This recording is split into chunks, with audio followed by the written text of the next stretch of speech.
வணக்கம். நம்ம இன்னைக்கு பார்க்க போகிறது 9th 3வது பகுதியில் இடைச்சொற்கள் அப்படிங்கிறத இடைச்சொல் மற்றும் உரிச்சொற்கள் தெரியல. இலக்கண முறைப்படி சொற்கள் 4 வகைப்படும் பார்த்தோம். தெரியல, பெயர்ச்சொல், வினைச்சொல், இடைச்சொல், உரிச்சொல்னு சொல்லிட்டு சரிங்களா. அந்த இதில் சரிங்களா, இந்த 4வது வகையை 3 மற்றும் 4வதுல இருக்கக்கூடிய இடைச்சொல்லும் உரிச்சொல்லும். இந்த இடைச்சொல் ரொம்ப முக்கியமான பகுதி. உரிச்சொல்லை கூட ஈஸியாக கண்டுபிடிச்சிடலாம், கொஞ்சம் புரிஞ்சுக்கிட்டா போதும். இடைச்சொல்லை தான் நம்ம திரும்ப திரும்ப திரும்ப பார்க்கணும். இதுக்காக நிறையா டெஸ்ட்டு, கொஸ்டின் பேப்பர், டிஎன்பிசியில் ஓல்டு நிறையா கொஸ்டின் கேட்டிருக்காங்க. இப்போ தமிழ் எலிஜிபிலிட்டிலேயே அதிகமான கேள்விகள் கேட்கப்பட்டிருக்கு. அந்த கேள்வியில் என்ன செய்வோம் நம்ம சரிங்களா, அந்த கேள்விகளை கொஞ்சம் பார்ப்போம் சரிங்களா. என்னென்ன கேள்விகள் எப்படி எப்படிலாம் விசித்திரமாக கேட்குறாங்க அப்படிங்கிறத தெரிஞ்சுக்கொள்வோம். பாருங்க, சுசிலா அவளுடைய தோழி கமிலாவின் வீட்டுக்கு போனாள். கமிலாவும் சுல்தானும் தொலைக்காட்சியை பார்த்து கொண்டு இருந்தனர். சுல்தானை விட கமிலா 2 ஆண்டுகள் பெரியவள். ஆனால் உருவத்தில் சுல்தான் தான் அண்ணனைப் போல இருப்பாள்.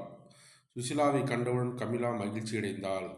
கண்ட பகுதியில் இடைச்சொற்களை பாரு, இன், குவை இதெல்லாம் பார்த்தது தான், வேறு எதுவும் பார்க்காதெல்லாம் புதுசாக வர போகிறதில்ல. ஒரு தடவை இலக்கணத்தில் எல்லாத்தையும் பார்த்துட்டோம்னா திரும்ப திரும்ப தான் வரும். பெயர் சொற்கள், வினைச்சொற்கள் ஆகியவற்றைப் போல இடைச்சொற்கள் தமிழ் மிகுதியாக இல்லை. ஆயினும் இடைச்சொற்கள் மொழி பயன்பாட்டை முழுமையாக்குகின்றன. இடைச்சொற்கள் பெயரையும் வினையையும் சார்ந்து இயங்கும் இயல்பை உடையன, தாமாக தனித்து இயங்கும் இயல்பை உடையன அல்ல என்கிறார் தொல்காப்பியர். என்ன செய்யறது முக்கியமானது, எனது தாமாக தனித்து இயங்கும் இயல்பை உடையதல்ல எந்தது இடைச்சொற்கள் சொல்லி சொல்றார். இடைச்சொற்கள் பல வகைப்படும். அதில் வகைகளை சில வகையில் கொடுத்துருக்காங்க.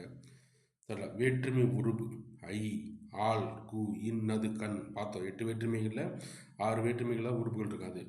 பன்மை வீதிகள் கல் மற்றும் மார், செய்தார்கள், வந்தார்கள் அப்படின்னு சொல்கிறோம்ல, மாடுகள், நாடுகள் அப்படின்னு சொல்கிறோம்ல, அதான் கல் விதிகள், பன்மை வீதிகள்.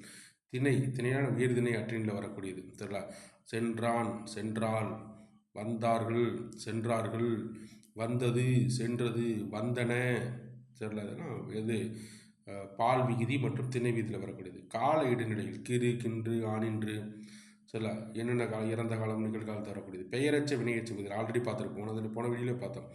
சில இதுக்கு வரக்கூடிய வந்த மாணவன் அப்படின்னா என்னது, பெயரச்ச விகுதி. என்னது, வினையச்ச விகுதி அப்படின்னு சொல்லி பார்த்தோம். எதிர்மறை நிலைகள் அல், இல் எனது எதிர்மறை இடைநிலைகள். தொழிற்பெயர் விதிகள் தல், அம், மை எனது தொழிற்பெயர் விதிகள். வியங்கோல் வினைமுற்று சில கா, இய வியங்கோல் வினைமுற்று. சாரியை அத்து, அற்று, அம் ஓம உருவு போல, மாதிரி போன்றவை ஓம உருவுகள்.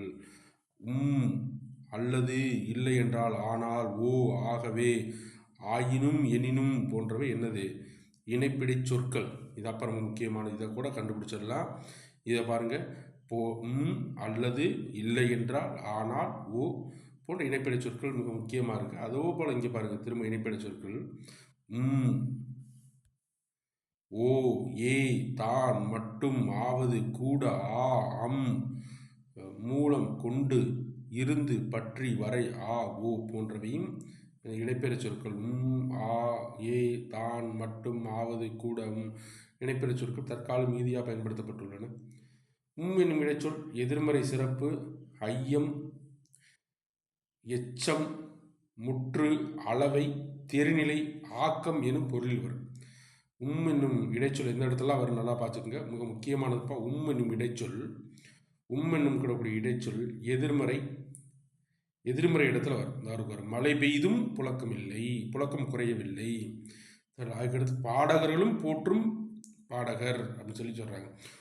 என்னும் இடைச்சொல் எதிர்மறையில் வரும், சிறப்புலே வரும். ஐயம், எச்சம், முற்று, அளவை, தெரிநிலை, ஆக்கம் எனும் பொருள்களில் வரும் அப்படின்னு சொல்லி குறிப்பிடுறாங்க. சரிங்களா. ஓகார இடைச்சொல், ஓகார இடைச்சொல் தெரியல. ஓகார இடைச்சொல் ஓ, ஒளி இசை, வினா, சிறப்பு, உயர்வு. ஆல்ரெடி இங்கே அது ஓ வரும், வரும். எதிர்மறை அதே தான். கழிவு, பிரிநிலை, அசைநிலை 8 இடங்களில் வரும். தற்காலத்தில் ஓகார இடைச்சொல் பிரிநிலை பொதுகள் அதிகமாக வருகிறது. சில பிரிநிலை 2 தனித்தனியாக சொல்றதுக்கு சரிங்களா, அதிகமாக வருகிறது. தவிர ஐயம், உறுதியாக கூற முடியாமை, மிகை, இது அல்லது எதுவும் இல்லை, இதுவும் இல்லை போன்ற பொருட்களில் வருகின்றன அப்படின்னு குறிப்பிடுறாங்க. இன்றைக்கு மழை பெய்யுதும் மழை இன்றைக்கு மழை பெய்யுமோ அப்படின்னு சொல்லி ஐயப்பொருளில் வரக்கூடிய இங்கும் இன்றைக்கு மழை பெய்யுமோ அப்படின்னு சொல்லி ஓ இங்கே இருக்கு பார்த்தீங்களா.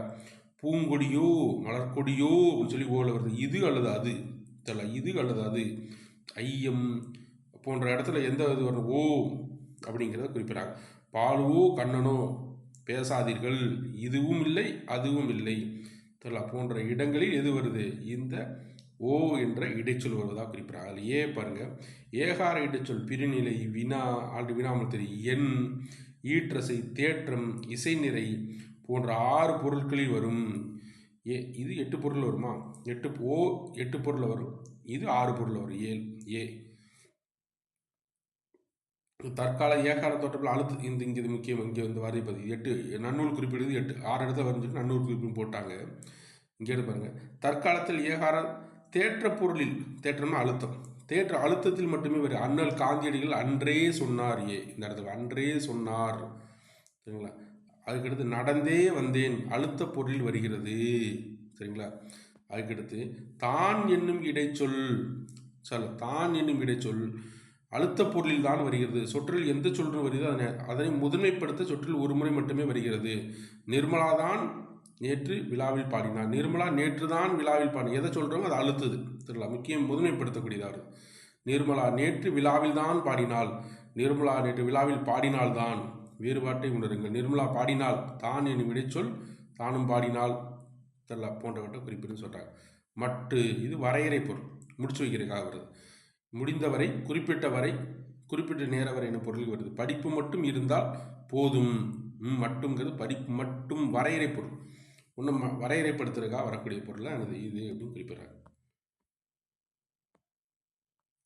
அடுத்தது பாருங்க, ஆவது ஆவது பல இடங்கள் வருது. 5 பேராவது வாருங்கள் குறைந்தளவு. அவனாவது இவனாவது செய்து முடிக்க வேண்டும், இது அல்லது அது. முதலாவது இரண்டாவது வரிசைப்படுத்துதல் அப்படின்னு குறிப்பிட்றாங்க. என்னிடம் ஒரு காசு கூட இல்லை குறைந்தபட்சம். தெருவில் ஒருவர் கூட நடமாடவில்லை முற்று பொருள். அவனுக்கு வரைய கூட தெரியும் கூட அப்படிங்கிறதுக்கு இது வரக்கூடியது. அதுக்கடுத்து பாருங்க, வினா பொருளில் வரும். இது ஆல்ரெடி தெரியும். என்பது என்னது வினா பொருளில் வரக்கூடிய வினா எழுத்தில் பார்த்துருப்போம். என்னென்ன வினா எழுத்துக்குன்னு சொல்லி பார்த்தோம். 6ஆம் வகுப்புலேயே பார்த்துருப்போம். எனும் இடைச்சொல் சொற்றொல் எந்த சொல்லுடன் இணைந்து வருகிறதோ அச்சொல் வினாவாகிறது. புகழேந்தி நேற்று உன்னுடன் பேசினானா, புகழேந்தி நேற்று உன்னுடனா பேசினான் அப்படிங்கிறது வருது. சொற்றொடர் இறுதியில் இசைவு சாத்தியம் பொருத்தம் ஆகிய பொருட்களில் தகவலாகவும் வதந்தியாகவும் செய்தியாகவும் குறுக்கு பயன்படுது. உள்ளே வரலாம் ஆம் அப்படிங்கிறது. ஆம் இங்கே இருக்கு பாருங்க.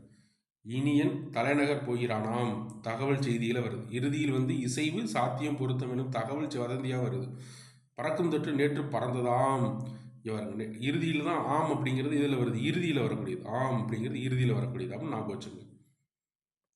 இது முக்கியமானது. இங்கே இருக்கிறது முக்கியமானதுப்பா. அன்று அன்று என்பது ஒருமைக்கு, அல்ல என்பது பன்மைக்குரியன.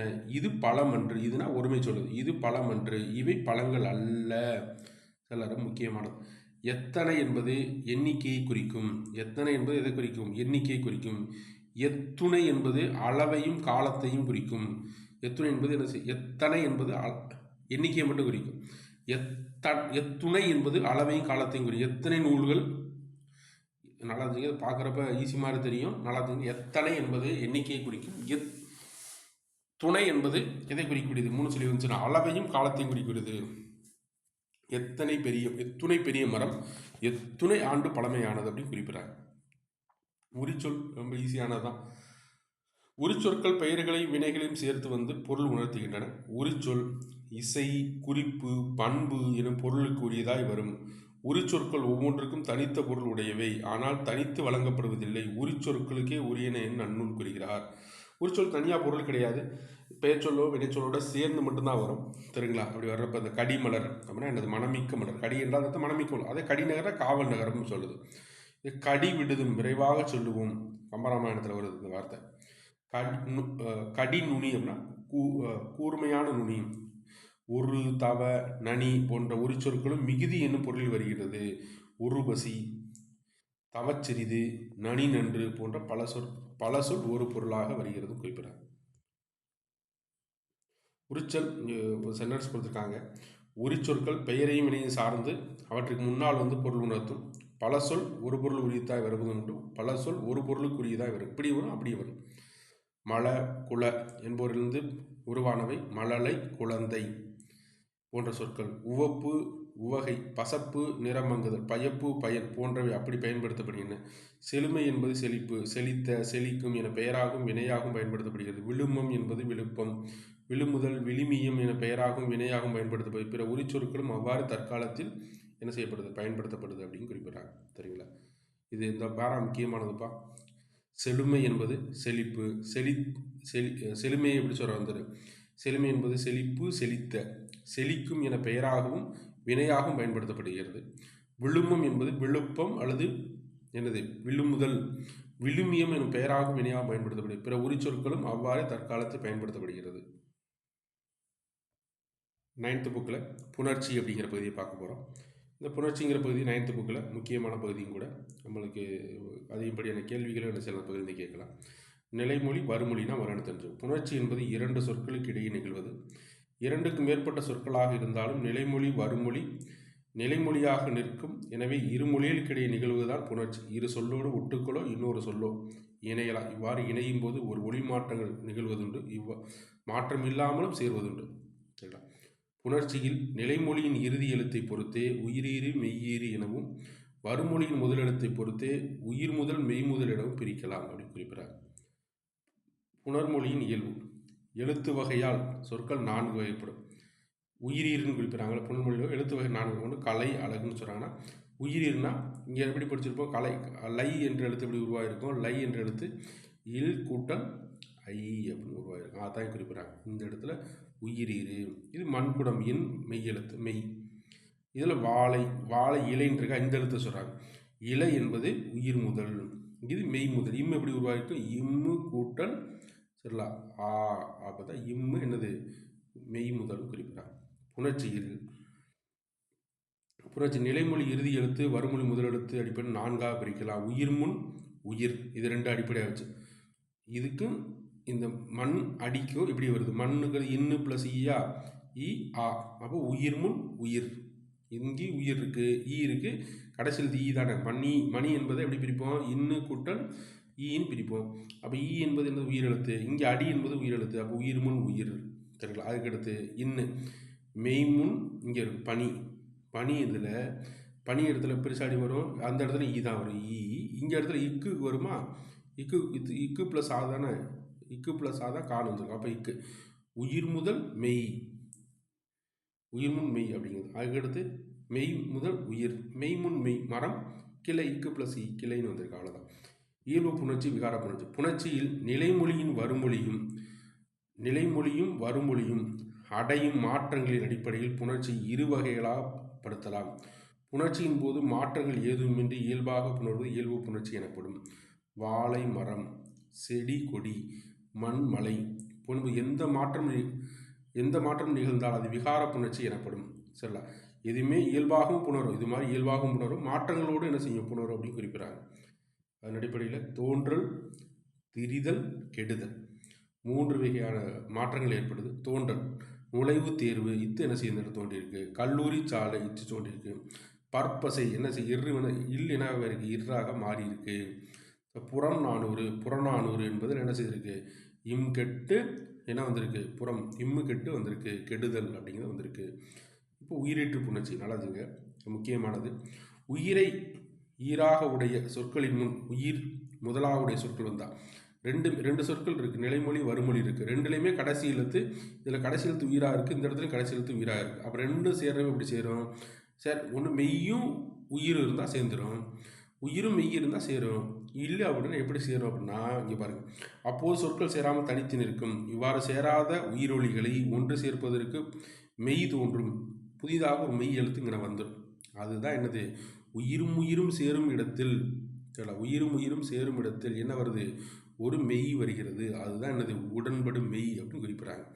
அதில் பாருங்கள், நிலைமொழி ஈற்றில் ஈ ஐ உயிரெழுத்துக்களாக ஈராக உடைய சொற்கள் நிற்கும்போது அவற்றின் முன் 12 உயிர்களை முதலாவது உடைய சொற்கள் சேரும்போது இந்நிலையில் மாற்றமடையும். சரி, நல்லா இருந்துங்க. இஇஐ நிலைமொழியில் இந்த இஇஐ ஓடைன்னா ஐ தானே, இட்டு ப்ளஸ் ஐ தானே ஓடை இருக்கும்போது அவற்றின் முன் உயிர்களை முதலாவுடைய 12 எந்த உயிர் வந்தாலும் சரி, அப்போ என்ன வந்துடும்? ஈ தான் வரும். சரிங்களா? என்னது? யகரம் உடன்படும் மெய்யாக வரும். பாருங்க, மணி அழகு, தீ எரி, ஓடையோரம் அப்படின்னு கொடுத்துருக்காங்க.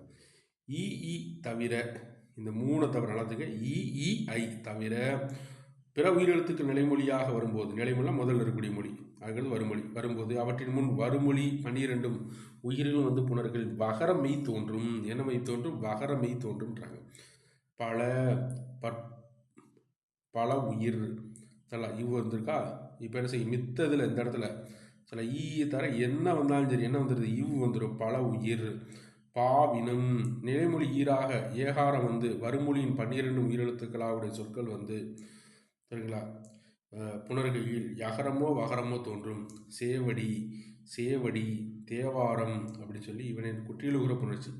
அதுக்கடுத்து குற்றியலுகுற புணர்ச்சி முக்கியமானது. பார்த்து குற்றியலுகுறம்னா ஆல்ரெடி நம்மளுக்கு தெரியும். குற்றியலுகுற எழுத்துக்கள், உகர எழுத்துக்கள் என்ன செய்யுது? குசுட்டு துபுரு, கடைசியாக குசுட்டு துபுரு என்ன செய்யுது? குறைந்து ஒழிப்பு, தன்னுடைய ஒரு மாத்திரையிலிருந்து அரை மாத்திரையாக குறைந்து ஒழிப்பு தான் என்னது? குற்றியலுகரம். அதில் இந்த குற்றியலுகர எழுத்து, குற்றியலுகர புணர்ச்சியை பொறுத்த வட்டு, இது என்னது? வன்தொடர் குற்றியலுகரம். இதில் ஆட்டினான் இந்த பிரியிறப்ப என்ன ஆகுது? இந்த உகரம் கெட்டு நிலைமொழி எழுத்து குற்றியலுகரத்தின் முன் உயிரெழுத்து வந்தால், இந்த இடத்துல உயிரெழுத்து வந்தால் மட்டும் அந்த நிலைமொழியில் உகரம் கெடும், வருமொழியில் உயிரெழுத்து மெய்யுடன் இணையும். உகரெழுத்தைப் போலவே சில உயிர் குற்றி முற்றியலுகரம் விருப்பொதிர்ந்தும். உறவழகு இவ்வு போயிருமா? இவ்வு ப்ளஸ்ஸா உறவழகு அப்படின்னு வந்துடும். அவ்வளோதான். சரிங்களா? இயல்பு புணர்ச்சி, விகார புணர்ச்சி, உடம்படு புணர்ச்சி, குற்றியலுகர புணர்ச்சி. குற்றியலுகரம் ஒன்றுமே கிடையாது. குசுட்டுதுபுரு கடைசியாக இருந்து வருமொழி உயிராக இருந்தால் இந்த உகரம் கெட்டு என்ன செய்யும்? இத்து ப்ளஸ் ஊ அப்படின்னு சொல்லி மாறிக்கிட்டு புணரும். அவ்வளோதான். இதுதான் கொடுத்துருக்காங்க. குற்றியலுகரம்னா மொத்தம் குற்றியலுகரத்தில் வகை இது இருக்குல்ல. வன்தொடர் குற்றியலுகரம் இருக்கு. இது வந்து 10th வரும், பார்ப்போம். வன்தொடர் குற்றியலுகரம், மென்தொடர் குற்றியலுகரம், இடைத்தொடர் குற்றியலுகரம், வன்தொடர் குற்றியலுகரம், ஆயுத்தொடர் குற்றியலுகரம், நெடுத்தொடர். இந்த குசுடுதுபுரு கடைசி குசுடுதுபுரு பக்கத்தில் வல்லின எழுத்து இருந்தால் வன்தொடர் குற்றியலுகரம், மெல்லின எழுத்துக்களுக்கு ஞனநமன இருந்தால் மென்தொடர் குற்றியலுகரம். அதே இடை எழுத்துக்கள் யரள வளல இருந்தால் என்னது? இடைத்தொடர் குற்றியலுகரம். அதுக்கு இந்த குசுடுதுபுரு பக்கத்து நடுவில் இருக்கக்கூடிய எழுத்து என்ன எழுத்து? உயிர் எழுத்தாக இருந்தால், முதுகு என்பது எப்படி இருக்குது? தூ, இத்து ப்ளஸ் ஊதானே, ஊதானே, ஊ, அது உயிரெழுத்தாக இருந்தால் என்னது? உயிர்த்தொட குற்றியலுகரம். அது ஆயுத எழுத்தாக இருந்தால் ஆயுதத்தொட குற்றியலுகரம். அதே பக்கத்து நெடில் எழுத்தாக இருந்தால் என்னது? நெடில் தொடர் குற்றியலுகரம்னு சொல்கிறாங்க. சரிங்களா? மெய்மயக்கம் புணர்ச்சியின் போது இணையும் போது காசா தாப்பா மிகுன்னு சொல்லி பார்த்தோம். போன கிளாஸை பார்த்தோம். வல்லின மிகு மிகா இடங்களை பார்த்தோம். இந்த வல்லின மிகு மிகாதல் போறையே சில இடங்களில் மெல்லின எழுத்து மிகுந்து காணப்படும். அதுதான் என்னது?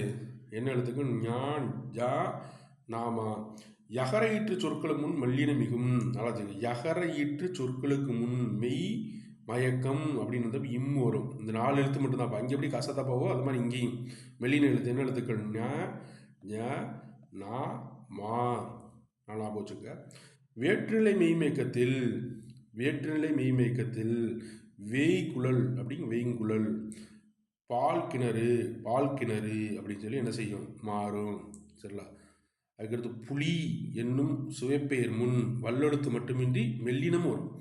புலிக்கறி அப்படின்னு சில நேரம் சொல்லுவோம். ஆனால் புளிங்கறி அப்படின்னு கூட சொல்லலாம்டா. புளிச்சோறு அப்படிங்கிற புளிக்குஞ்சோறு அப்படின்னு சொல்லலாம்.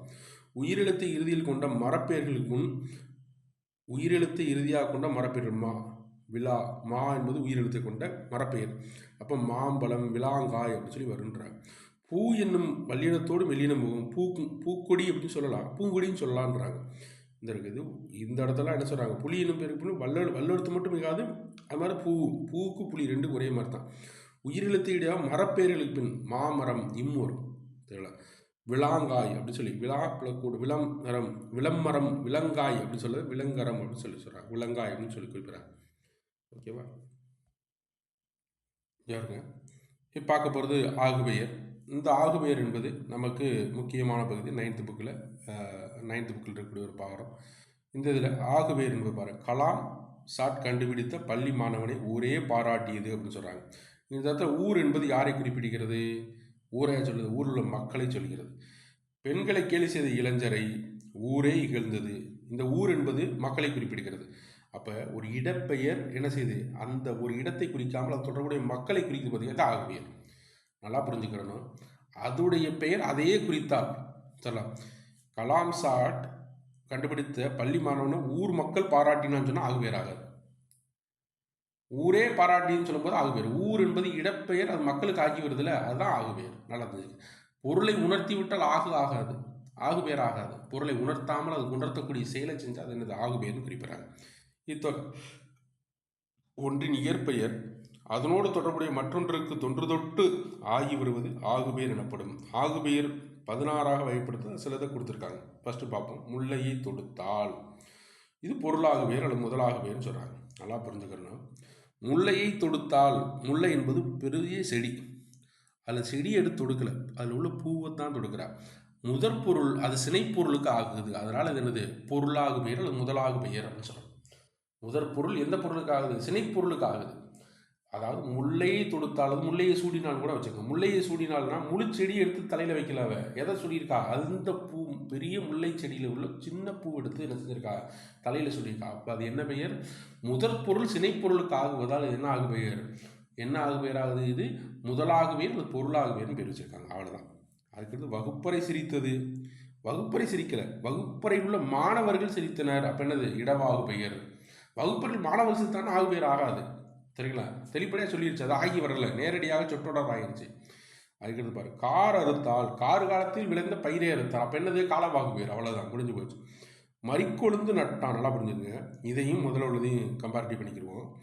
மறிக்கொழுந்து என்பது கொழுந்து, அதை நட்டான்னு சொல்கிறாங்கன்னா அதை போய் நட முடியுமா, அது நட்டா வருமா?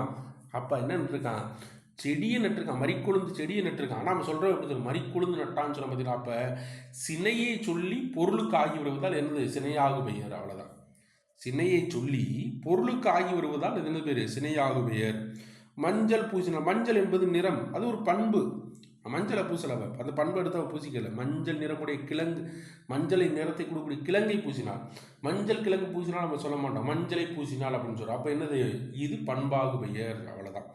வற்றல் தின்றான், எது வற்றல் என்பது நல்லா புரிஞ்சுங்க, ஒரு வத்திய காய், வத்திய காயத்தான் வற்றல். அது செய்த செயல் தொழிலை சொல்கிறோம், அது நடந்த செயலை வச்சு அது தொழிலை வச்சு சொல்கிறோம். நடந்த செயலை தான் தொழிலும் கன்வெர்ட் பண்ணிக்கிறாங்க, மாற்றிக்கொள்கிறோம். அப்போ நல்லா புரிஞ்சுங்க, இந்த வற்றல் என்பது நல்லா புரிஞ்சுங்க, வற்றல் என்ற இதை வற்றிய அப்படிங்கிற தொழிலை வச்சுடுறோம் பார்த்தீங்களா, அதை வற்றல் அந்த தொழிலை திங்கலாங்க. அது வந்து காயத்தின் இருக்கா, வற்றி காயத்தான் இருக்கா. அப்போ தொழில், ஏன்னா அந்த காய்க்கு ஆகி வருது, அதனால தான் என்னது தொழிலாகு பெயர் அப்படின்னு சொல்லி குறிப்பிட்றாங்க.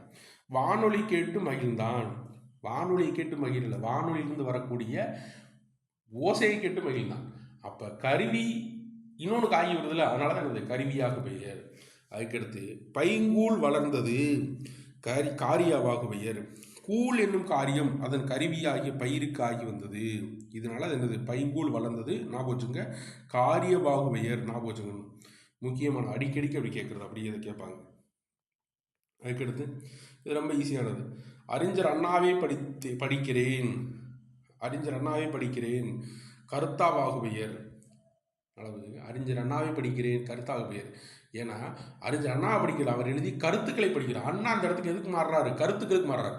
அம்பேத்கரை படித்தேன்னா அம்பேத்கரை தூக்கி வச்சுட்டு படிக்கிறேன்னு சொல்லலாமே, அம்பேத்கர் எழுதிய புத்தகங்களை படித்தோம், அது கருத்தாக பெயர்ன்றாங்க. ஒன்று பெற்றால் ஒளிமயம், இந்த இடத்துல ஒன்று என்பது என்னது, எதை குறிக்கிறது, என்ன ஒன்று என்னும் என்ன பெயர் அவ்வெண்ணுக்கு தொடர்புடைய குழந்தைக்கு ஆகி வருகிறது, அதனால அது என்ன ஆக பெயர், ஒன்று பெற்றால் ஒளிமை என்பது எண்ணல் ஆக பெயர். 2 கிலோ கொடு, 2 கிலோ கொடுன்னு சொல்லி கடைக்கார்ட்ட போய் கேட்குறான். ஒன்று 2 கிலோ தக்காளி கொடுப்பாரு, 2 கிலோ கத்திரிக்காய் கொடுப்பாரு, 2 கிலோ கொடுப்பாரு மட்டும். 2 கிலோ அப்படிங்கன்னா என்ன அர்த்தம் அந்த இடத்துல, சரிங்களா? அப்போ நிறுத்தல் ஆகு பெயருக்கு வருது, நிறுத்தி அளக்கும் எடுத்தல் அளவை ஆகு பெயருக்கு வருது, அதான் சொல்கிறாங்க அந்த இடத்துல. அதுக்கடுத்து 1/2 லிட்டர் வாங்கு அப்படின்னா 1/2 லிட்டர் பாலை வாங்குறோம், 1/2 லிட்டரு அந்த இடத்துக்கு தான் வாங்கலை. அப்போ 1/2 லிட்டர் வாங்கு அப்படிங்கிறது எதை குறிக்கிறது, முகத்தல் ஆகு பெயரை வருகிறது. சரிங்களா? 5 மீட்டர் வெட்டினான், நீட்டல் அளவை ஆகு பெயர். சரி, 5 மீட்டர் வெட்டினா 5 மீட்ரு 10 மீட்ரு ஸ்கேலில் 5 மீட்டர் வெட்டலை, 5 மீட்டர் துணியை வெட்டியிருப்பான், 5 மீட்டர் வெட்டியிருப்பான், அதுதான் என்னது நீட்டல் அளவை ஆகு பெயர் அப்படின்னு குறிப்பிட்றாங்க. சரிங்களா?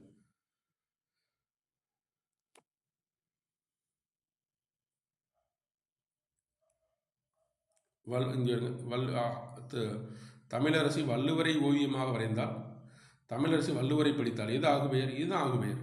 வள்ளுவருடைய கருத்துக்களை படித்தால். மாமாவின் வரிக்காக வீடே மகிழ்ந்தது. வீடேனா எனது இடவாகு பெயர், அவ்வளோதான். சரிங்களா? இதுக்கு கேட்கக்கூடிய கேள்விகளை பார்ப்போம் அடுத்த வகுப்பில். 9th புக்கில் பேலன்ஸு இல்லை 10th புக்குடைய அடுத்த பகுதியில் பார்ப்போம்.